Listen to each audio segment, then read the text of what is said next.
Assalomu alaykum asl avtosavdo kuzatuvchilari. Mana bugungi shanba kuni 14-iyun yana bir Nexa'miz keldi. Nexa'mizni obzor qilib o'tamiz bo'ldi. Mana bu Nexa'miz 2014-yilda ishlab chiqarilgan bo'lib, qonlar adnoy.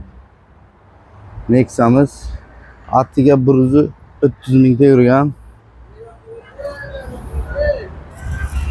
Gaz umuman qo'yilmagan. Motor qismlari. Nexa'miz 4 balon yangi. Ideal holatda.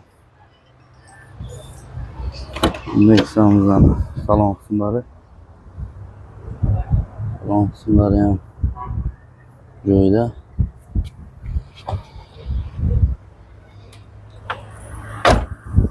Eshikchalarning yopilishlari. Mashinamiz ana bagaj qismi. Mana bu mashinamizga gaz degan narsa qo'yilmagan. Kimga qiziq bo'lsa, Nexa'miz komment, lichka, pastdagi telefon raqamlarga murojaat qilinglar. Asl avtosalonga murojaat.